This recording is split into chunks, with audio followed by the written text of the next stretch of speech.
Nagtala ng core ranking ang Pilipinas sa Program for International Student Assessment. Pero una nang sinabi ni Vice President Sara at dating Deputy Secretary Sara Duterte na kailangan itong pagtuunan ng pansin ng ahensya. Yan ang tatalakay ni Professor Antonio Contreras sa Punto de Vista. Professor.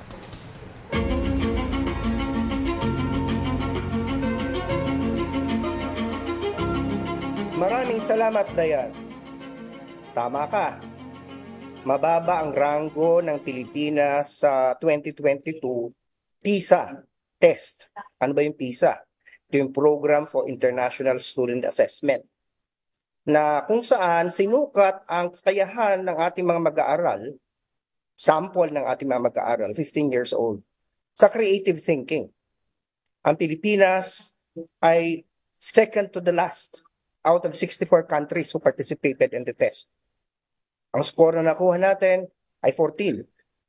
Ang Albania na lamang mas mababa sa atin na score na 13 at katay natin ang Uzbekistan.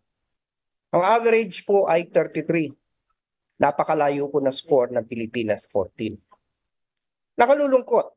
At ayan na naman, andyan na naman ang mga pointing fingers, ang blaming game, ang sinisisi, ang current administration, yung mga galit kay Vice President Sara Duterte na Department of Education Secretary, siyang sinisisi din si Pangulong Marcos. Pero kung susuriin natin, hindi ito ang panahon ng pagsisisihan at hindi ito kasalanan lamang ng isang administrasyon. Ito ay isang problema na bunga ng patong-patong na maling pulisiya sa edukasyon. Pero himayin muna natin, ano bang ibig sabihin ng creative thinking test? Ano ba sinusukat nito? Ang sinusukat po nito ay ang kakayahan na mag-think outside the box, na mag-generate ng ideas, ng new ideas, at mag-generate ng improvements of existing ones. Ito yung kakayahan na mag-innovate, kakayahan na mag-create ng mga solusyon sa mga practical na problema ng buhay. Bakit mababa ang score ng Pilipinas dyan? May mga nagsasabi, ito daw ay dahilan sa mababa ang ating reading comprehension.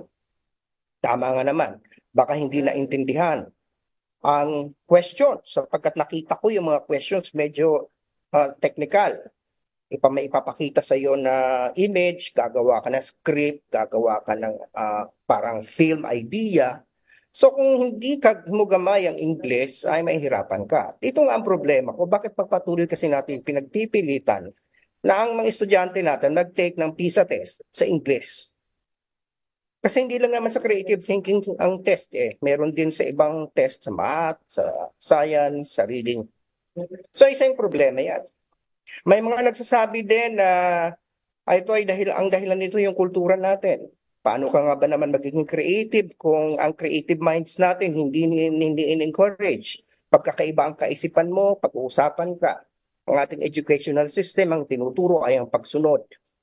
Pag merong mahilig magtanong o kaya marunong mahilig estudyanteng nag-experiment, sila sabi natin hindi tama yan. Natatandaan ko na maliit pa ako dahil kaliwete ako at ay pinapalo ng teacher ang kamay ko dahil kaliwete. So hindi natin tinitingnan yung mga innovative ideas, yung pagiging iba.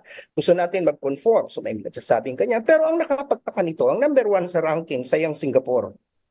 Ang Singapore po, kung titingnan nyo, kung kilala nyo ang kultura ng Singapore, ang Singapore napaka-rigid na bansa.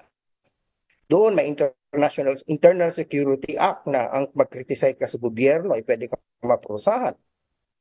Napaka-stricto ng mga batas nila, hindi ka yung chewing gum. Yung mga pumunta sa Singapore, kitang-kita yung napaka-disiplinado ng tao. So, hindi siguro lang dahil sa region ng kultura, hindi lamang dahil sa siguro hindi marunong magbasa.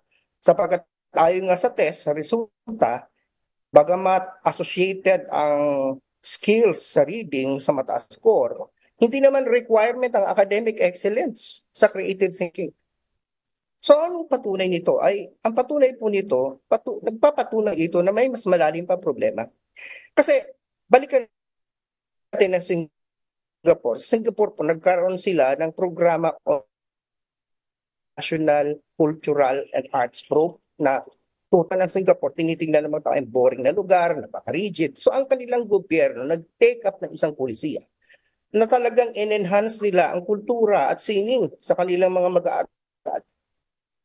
Yan ngayon ang hindi natin nagagawa. Sapagkat ang tingin natin sa arts, sa culture, ay napaka, parang walang kwenta. Parang hindi yan ang ng subject na hindi naman kailangan mag-excel. Puro tunok natin, science. Siguro napapanahon na balansehin natin ang ating curriculum, ang ating mga pulisiya. At siguro simulan na natin na gamitin ang wikang Pilipino, i-intellectualize natin ito. Sapagkat pag tayo naman naglilikha, pag tayo nag-i-imagine, nag-create, we create using oral language, ginagamit natin ang ating wika. Hindi naman English.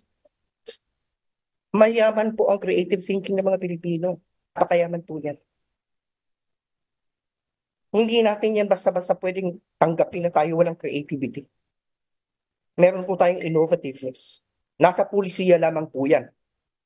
So yan lamang po ang aking punto de vista ngayong araw na ito kasi humihina ang signal ko sa internet. At balik sa inyo dyan sa studio. Dayan. Maraming salamat po, Professor Contreras.